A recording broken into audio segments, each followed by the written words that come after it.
अस्सलाम वालेकुम, मैं हूँ Sadia Uzair. Welcome back to Sadia Uzair's kitchen. आज आपके साथ मैं एक बहुत ही मज़ेदार, बहुत ही टेम्प्टिंग स्नैक की रेसिपी शेयर कर रही हूँ।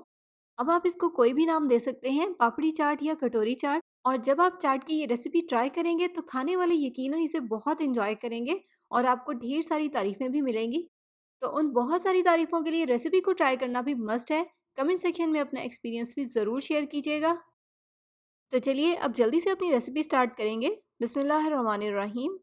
तो पापड़ी के लिए यहाँ पर सबसे पहले हम एक डो तैयार करेंगे। इसके लिए मैंने एक बड़े साइज़ का मिक्सिंग बाउल लिया है। इसमें शामिल करेंगे 2 कप मैदा, 1 चाय का चम्मच जिसमें शामिल करेंगे नमक, आधा चाय का चम्मच अजवाइन या आप साबित ज़ीरा भी इसमें ऐड कर सकते हैं और 1/4 कप मेजर करके इसमें शामिल करेंगे घी। यहाँ पर मैंने देसी घी लिया है, आप चाहें तो वेजिटेबल घी भी ले सकते हैं, लेकिन ऑयल इसमें हरगिज़ ऐड नहीं होगा क्योंकि घी की वजह से ही ये खस्ता और क्रंची बनेंगी। और इसके अलावा बेस्ट रिजल्ट के लिए घी और मैदे की मेजरमेंट्स का यहाँ पर आप खास ख्याल रखिएगा। अब यहाँ पर आप देखें, हाथ के साथ मैं इन तमाम चीज़ों की बहुत अच्छे से मिक्सिंग कर रही हूँ, स्पेशली घी मैदे में बहुत अच्छे से मिक्स हो जाए। ये देखें, बहुत अच्छे से मिक्सिंग हो गई है। तो अब इसमें हम पानी शामिल करेंगे इसकी डो तैयार करने के लिए। इसकी हमें सख्त डो तैयार करनी है। जैसे कि रोटी के लिए जो आटा गूंदा जाता है वो सॉफ्ट और नरम होता है, लेकिन इस डो को हम उससे थोड़ा सा सख्त रखेंगे। तो यहाँ पर आटे को मैंने बहुत अच्छे से गूंद लिया है। गूंदने के बाद अब इसको कवर कर देंगे और कवर करके इसी तरह से 1 घंटे के लिए रूम टेम्परेचर पर ही पड़ा रहने देंगे ताकि डो थोड़ी सी सेट हो जाए। तो नेक्स्ट अब पापड़ी की स्टफिंग के लिए हम एक मज़ेदार सी चाट तैयार करेंगे। यहाँ पर मैंने लिए हैं 1 कप उबले हुए चने, 1 कप उबले हुए आलू जिनको बारीक क्यूब में काट लिया है, थोड़ी सी प्याज और थोड़े से बारीक कटे हुए टमाटर थोड़ी सी गार्निश के लिए बचा लेंगे। इसके अलावा इसमें शामिल करेंगे हस्बे जायका chaat masala powder. Homemade chaat masala powder है, इसकी रेसिपी आप मेरे चैनल पर देख सकते हैं। अच्छे से मिक्स करेंगे। इसमें अभी हम बाद में कुछ मज़ीद चीज़ें भी शामिल करेंगे। फिलहाल इसको एक साइड पे रख देंगे। तो अब अगर आपके पास जगह खुली है तो आप सारे आटे को एक साथ ही बेल सकते हैं, लेकिन यहाँ पर मैंने इसको 2 पोर्शंस में डिवाइड कर लिया है। इस तरह से पेड़ा बनाएँगे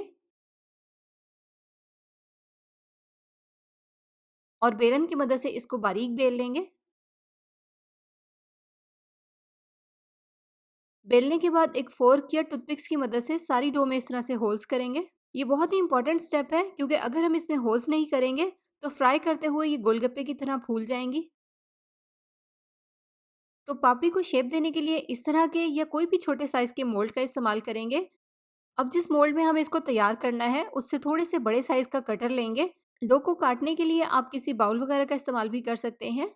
बेलने के बाद डो को 5 से 7 मिनट तक लाजमी रेस्ट दें, फ़ौरन से इसकी कटिंग ना करें क्योंकि बेलने से डो में बहुत ज़्यादा स्ट्रेचिंग आ जाती है। अगर हम इसकी फ़ौरन से कटिंग कर लेंगे तो कटिंग करने के बाद सर्कल्स का साइज़ सिकुड़ कर छोटा हो जाएगा। तो अब इस तरह से डो का एक सर्कल लेंगे और इसे मोल्ड में रखेंगे। बस ये ध्यान रखें कि डो मोल्ड को अच्छे से कवर कर ले। इस तरह से मोल्ड में इसको अच्छे से सेट करना है ताकि मोल्ड का जो भी डिज़ाइन है वो डो के ऊपर अच्छे से प्रॉपर आए। इसके बाद दूसरे मोल्ड से इसको कवर करेंगे और अच्छे से प्रेस कर देंगे, इसमें बिल्कुल भी एयर ना हो।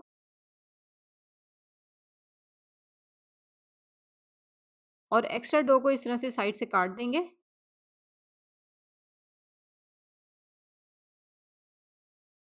ये देखिए, ये तैयार है। अब अगर आपके पास इस तरह का मोल्ड नहीं है तो आप इस तरह के स्टील के छोटे साइज़ के बाउल से भी पापड़ी को शेप दे सकते हैं। इस पर आपको दूसरा बाउल लगाने की ज़रूरत नहीं है क्योंकि ये बिल्कुल प्लेन है। आप इसी तरह से इसको ऑयल में फ्राई कर लें। ऑयल का टेम्परेचर चेक करने के लिए इस तरह से डो का एक छोटा सा पीस डालकर ऑयल में चेक करेंगे क्योंकि ना तो हमें इसको तेज़ गरम ऑयल में फ्राई करना है और ना ही हल्के गरम ऑयल में। ऑयल का टेम्परेचर मीडियम गरम हो। अब ऑयल में मोल्ड शामिल करने के बाद फ्लेम को इसके नीचे मीडियम लो रखेंगे और 4 से 5 मिनट तक इसको हमें बिल्कुल भी नहीं हिलाना वरना इसकी शेप खराब हो जाएगी। 4 से 5 मिनट के बाद बहुत ही एहतियात के साथ सारे मोल्ड ऑयल में से निकाल देंगे। आप देखिए, इस तरह से पापड़ी खुद ब खुद मोल्ड से अलग हो जाएगी।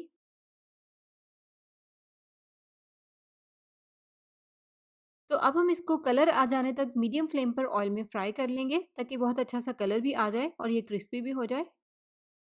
तो इस तरह से गोल्डन होने के बाद इनको ऑयल में से निकाल लेंगे, लेकिन सेकंड बाइट डालने से पहले ऑयल को थोड़ा सा ठंडा होने दें क्योंकि इस वक्त ऑयल का टेम्परेचर बहुत तेज़ गर्म है।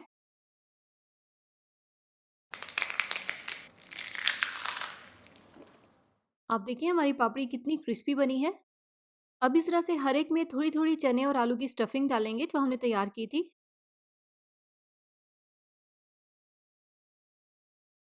इसके अलावा यहाँ पर हमें 2 तरह की चटनियाँ चाहिए होंगी, इमली की खट्टी-मीठी चटनी और हरी चटनी। इन दोनों की रेसिपीज़ मेरे चैनल पर हैं, वीडियोज़ के लिंक आपको डिस्क्रिप्शन बॉक्स में मिल जाएँगे। इसके अलावा यहाँ पर मैंने 1 कप दही में 2 खाने के चम्मच चीनी के मिक्स कर लिए हैं, मीठा दही है। चने डालने के बाद अब इस तरह से सबके ऊपर थोड़ी-थोड़ी सी हरी चटनी डाल देंगे।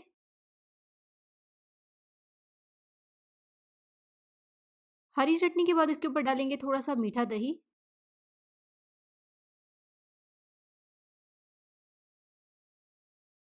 और मीठा दही डालने के बाद लास्ट में फाइनली इसके ऊपर डालेंगे इमली की खट्टी-मीठी चटनी। इसके बाद इन सब के ऊपर डालेंगे थोड़े से बारीक कटे हुए टमाटर और बारीक कटे हुए प्याज़। अब लास्ट में मैंने यहाँ पर ली है भुजिया या सेव भी इसको कहते हैं, ये थोड़ी-थोड़ी सबके ऊपर डाल देंगे। लीजिए मज़ेदार सी पापड़ी चाट या कटोरी चाट सर्व करने के लिए बिल्कुल रेडी है। तो ज़रूर ट्राई कीजिएगा, यकीनन टेस्ट के लिहाज से भी ये रेसिपी आपको बहुत पसंद आएगी। साथ ही साथ वीडियो को लाइक शेयर भी ज़रूर कर दीजिएगा। चैनल पर नए हैं तो सब्सक्राइब करके नोटिफिकेशन ज़रूर ऑन कर लीजिएगा। अपना बहुत सा ख्याल रखिएगा, दुआओं में याद रखिएगा। Thank you for watching. अल्लाह हाफ़िज़।